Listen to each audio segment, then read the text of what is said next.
con nuestro proyecto del amplificador valvulero de alta fidelidad. En principio vamos a utilizar una válvula, la primera de todas va a ser la preamplificadora. La preamplificadora se trata de una válvula que es un triodo, ¿vale? De lo más normal del mundo. Vamos a utilizar la 12AX7 o la SC83, ¿vale?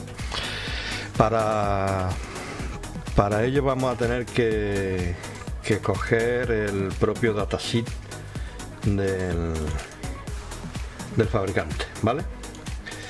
Entonces aquí lo tenemos. Aquí tenemos el datasheet y bueno, pues vamos. Datos importantes dentro del datasheet.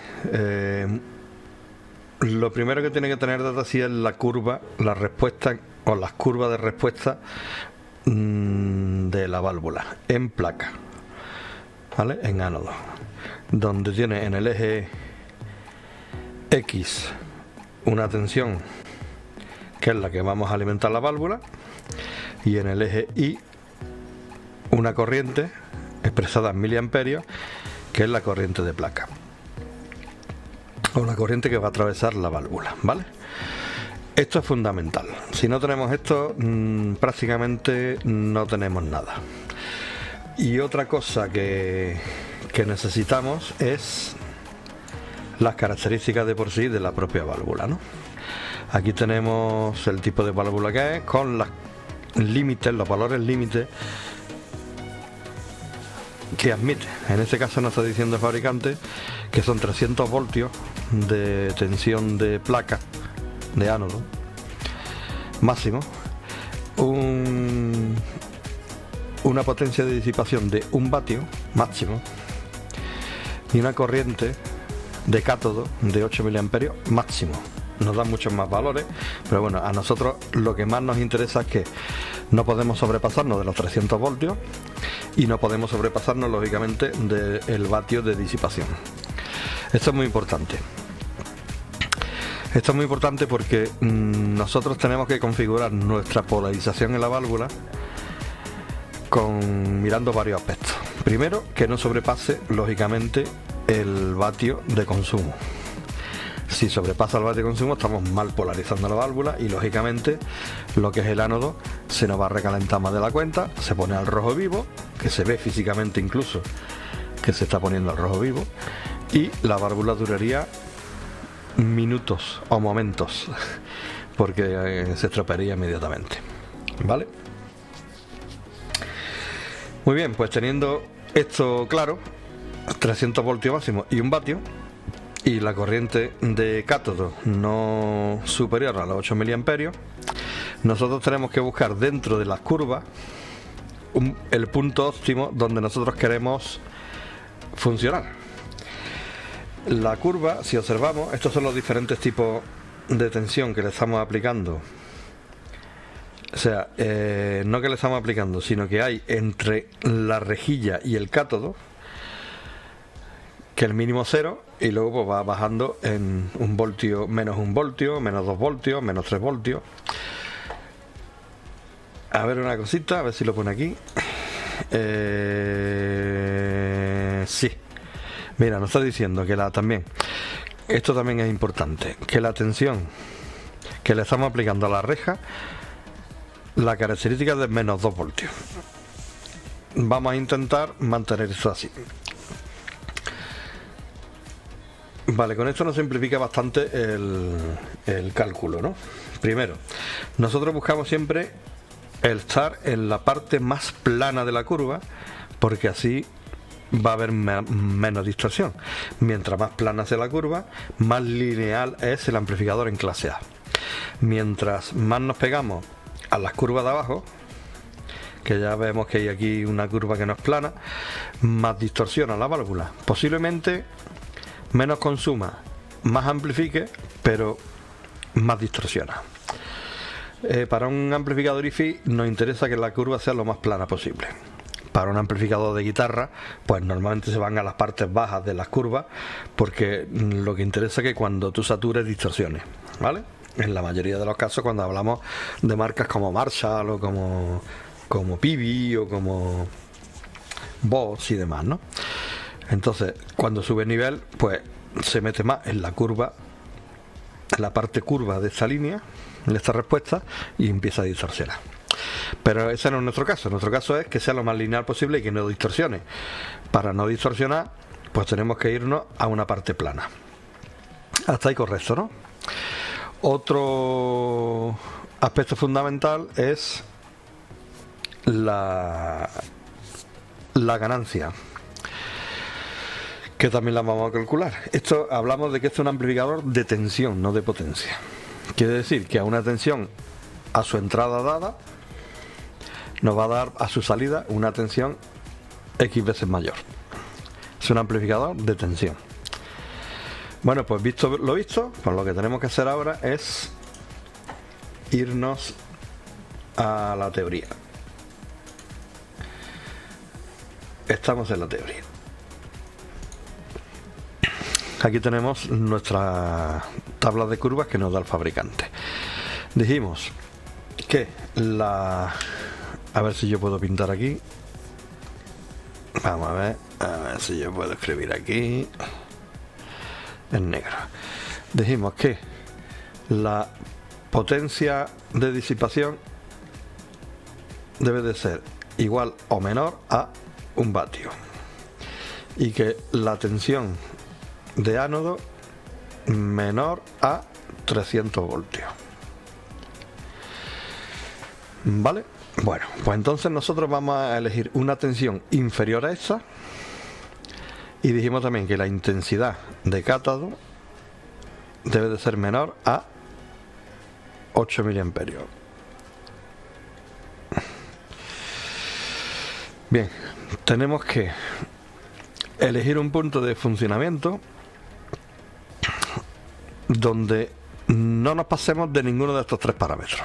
Como todos sabemos, una válvula pues tiene, vamos a pintar aquí lo básico, una resistencia, el ánodo, la reja, el cátodo. Vamos a pintar esto así, el dibujo mío es un poquito patético.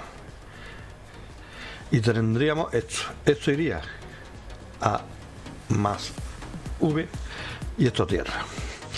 Tendríamos una resistencia aquí, otra resistencia aquí, y con el valor de esta resistencia nosotros nos vamos a ir a un funcionamiento de la curva que nosotros queramos, aplicando la tensión correspondiente y la corriente correspondiente. Hasta ahí correcto. Está la reja que entra por aquí, la señal. Vale. Entonces lo primero que tenemos que hacer es hallar la recta de carga. ¿Cómo hallamos la recta de carga? Pues como hemos dicho, vamos a coger, por ejemplo, en rojo, y vamos a decir que si la tensión máxima son 300 voltios, nosotros nos vamos a ir a una tensión más chica, 225 voltios, que sería 220 por aquí más o menos, 225, ¿vale? Y vamos a coger una corriente, en este caso de 4 miliamperios. Entonces vamos a coger de aquí y le vamos a decir que nos vamos a 225 voltios por aquí. Esa sería nuestra recta de carga. ¿Por qué hemos cogido estos valores? Pues mira, sabemos que la potencia es igual a la tensión por la intensidad. Hasta ahí correcto, ¿no? Con lo cual tenemos 225 voltios por 0,004 miliamperios, que esto nos da una potencia de 0,9 vatios. La potencia máxima de disipación, que es 1 vatio. Estamos por debajo, 100 milivatios menos. Perfecto. Estamos dentro de la polarización más óptima en este caso. Bien, una vez que tenemos la recta de carga,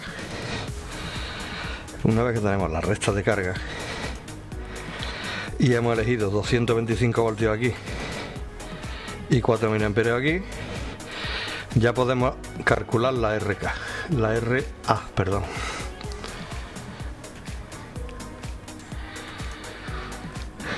La RA sería igual a los 225 voltios partido, según la ley de Ohm, por los 0,004 amperios. Y esto nos da una resistencia de 56K. Con lo cual ya tenemos el valor de esta resistencia.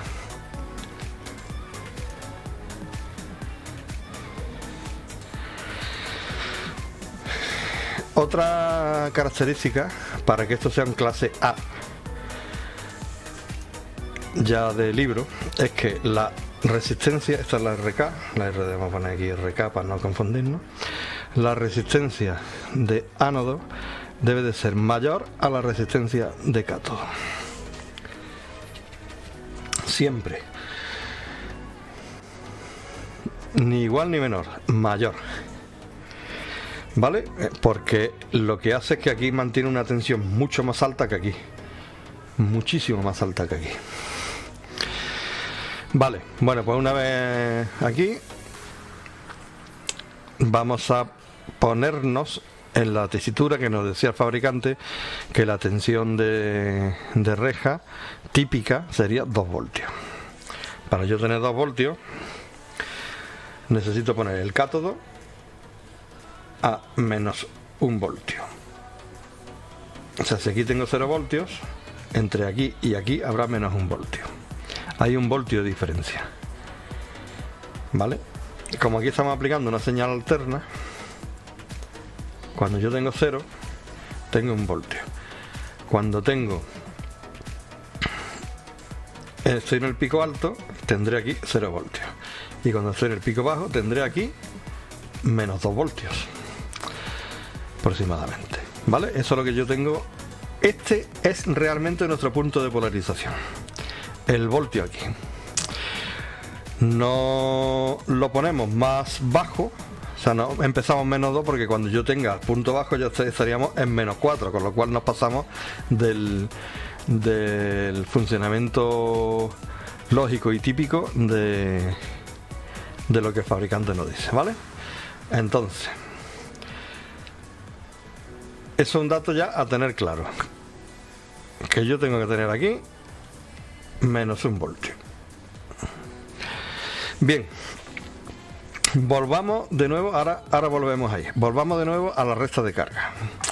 La recta de carga, hemos dicho que alimentamos 225 con 4 miliamperios para no pasarnos de la potencia máxima, vale. Y ahora, ¿qué decimos aquí? Que tenemos menos 1 voltio. Pues entonces nos vamos a la curva del menos 1 voltio. Y donde se cruce la curva es nuestro punto de reposo de la válvula.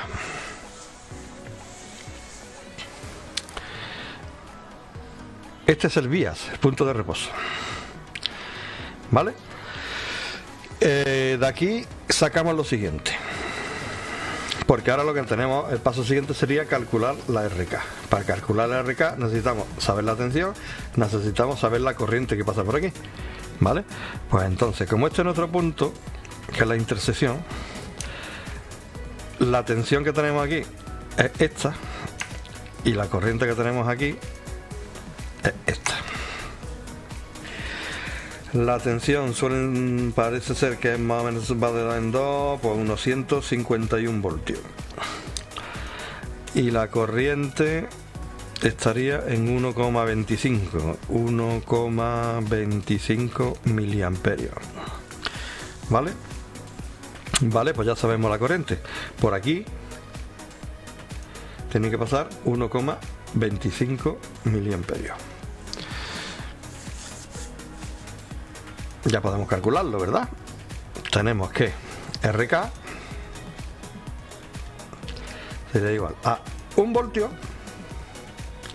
partido por 0,00125. Esto nos da 800 ohmios. Entonces ya sabemos que esta resistencia, joder, con el tablet, esta resistencia a la RK es de 800 ohmios. Ya tenemos la válvula polarizada. 56K y 800 ohmios. Con esto nos aseguramos de que cuando aquí ya 0 voltios, esto tenga menos 1. Pero en toda válvula hay un problema. El problema es que los electrones van de cátodo a ánodo, la corriente va de ánodo a cátodo, y la reja que está en medio siempre se polariza y se queda una tensión. Aquí aparece una tensión, que ya no es 0 voltios, con lo cual, si en esa tensión, que sean los milivoltios, microvoltios, lo que sea, que tenemos aquí, vuelve a amplificarlo, pues ya no tenemos el punto óptimo de polarización. Para ello, se le pone entre reja y tierra otra resistencia, que normalmente es muy alta, para que no le afecte a ninguna de las señales que aparezcan por aquí. Un megón. Con un megón nos aseguramos de que esto esté amasado cuando esté en 0 voltios, y todas las poquitas microvoltios que haya por aquí se nos van a quedar en 0 voltios. Nos aseguramos el qué, nos aseguramos que con 0 voltios a la entrada, aquí esto esté en reposo. En reposo es con una tensión de 1 voltio en cátodo.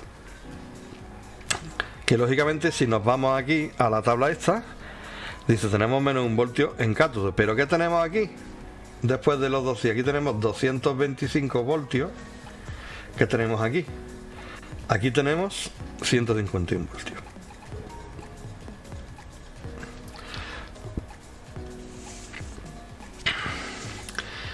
Todo esto ya lo vamos a sacar nada más que de las curvas, ¿vale? Y ahora ¿qué hace falta aquí en este paso? En este previo, este amplificador de tensión, lo que no hace falta es que toda esta continua que pueda aparecer por aquí no se nos vaya hacia la entrada, con lo cual aquí ponemos un condensador. Este condensador que nos aísla de la tensión, ¿vale? Nos deja pasar la alterna, pero no nos deja pasar la continua. Este condensador se puede calcular para que el filtro que hace esto, resistencia a condensador, ¿vale? Nos deje pasar la frecuencia que nosotros queramos.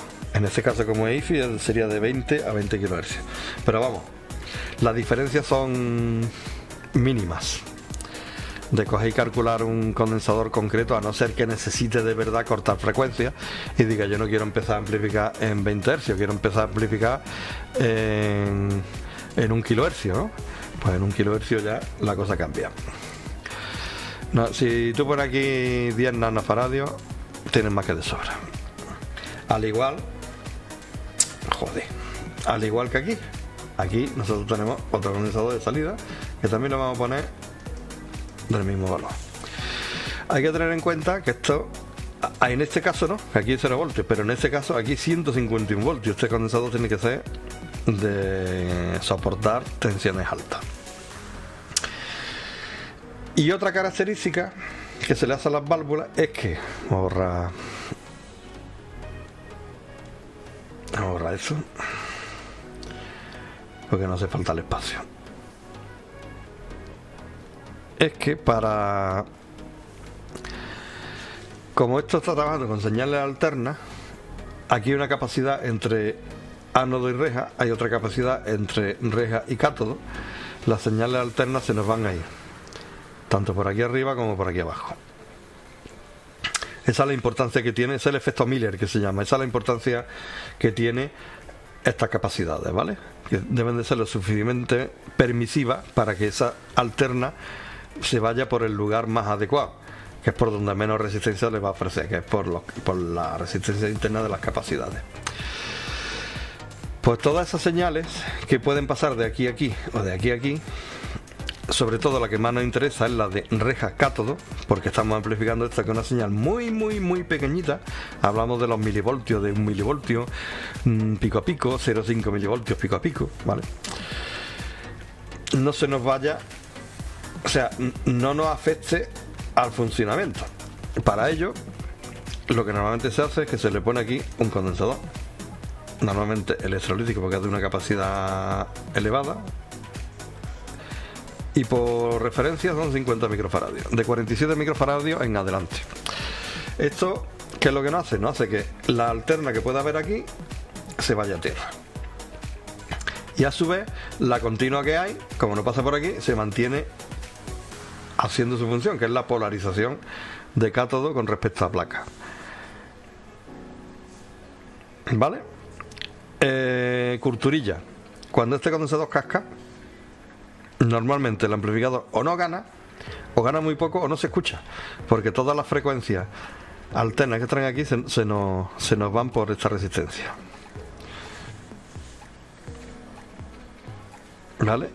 Se nos van, nos afecta a la polarización, con lo cual esto lo saca del régimen de funcionamiento y nos amplifica lo que tiene que amplificar.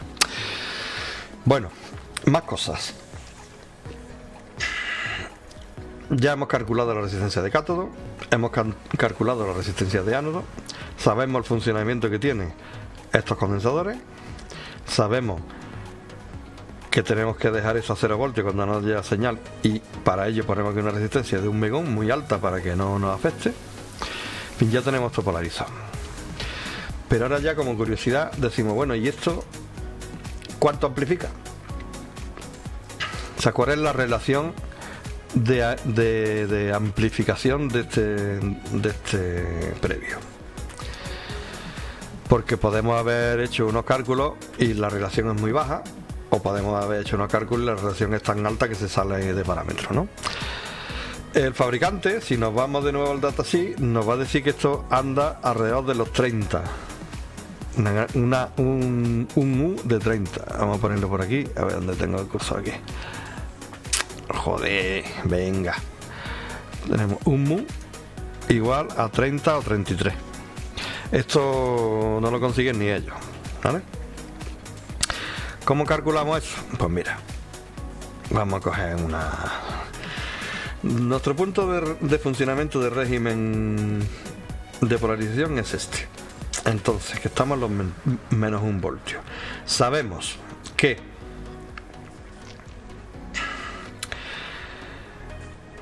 bueno, para saber el mu que tenemos, vamos a ver la diferencia que tenemos aquí en la curva. Sabemos que el valor mínimo que vamos a tener aquí es menos 1 voltio y el valor máximo 0. Con lo cual, si trazamos una curva desde aquí, una recta, hasta los 150, tenemos 50 voltios aproximadamente. 50 voltios. Bien, ¿qué tensión tenemos aquí? Aquí hemos dicho que tenemos 151 voltios, pero serían 225 voltios de alimentación menos 151 voltios, unos 70, ¿no? 74 voltios. 74 voltios menos los 50, tenemos 24 voltios. O sea, nosotros tenemos una ganancia mu de 24. ¿Qué nos dice? Que con 1 voltio aquí tenemos 24 veces más.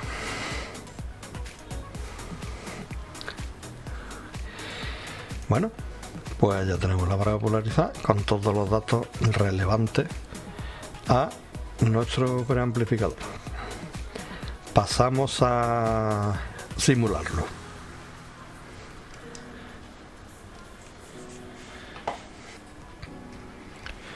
Bueno, ya estamos en el simulador. Estamos en Microcap y acabamos de insertar los componentes que ya habíamos calculado.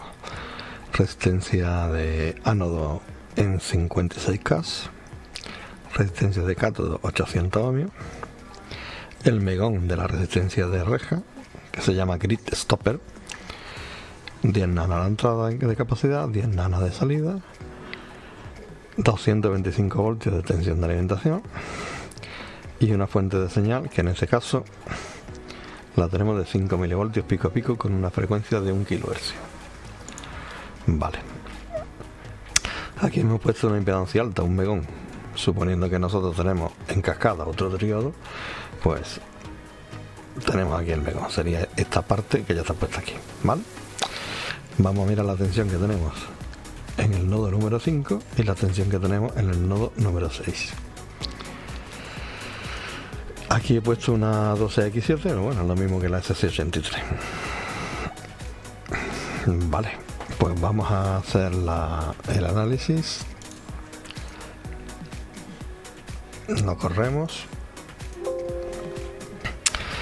Y aquí tenemos señales de entrada muy bajitas, 5 milivoltios, señales de salida de 222 milivoltios. Estamos de máxima y menos 217 de mínima. La amplificación es correcta, vemos la curva súper limpia, sin distorsiones y sin cosas extrañas. Ahora vamos a ver más cosas para ver que nuestros cálculos eran correctos. Vamos a decirnos que nos ponga los puntos de tensión. 225 aquí, 154, aquí hemos calculado 151, pero bueno, 154. Esto aquí al tener un condensador, la salida en voltios poquita.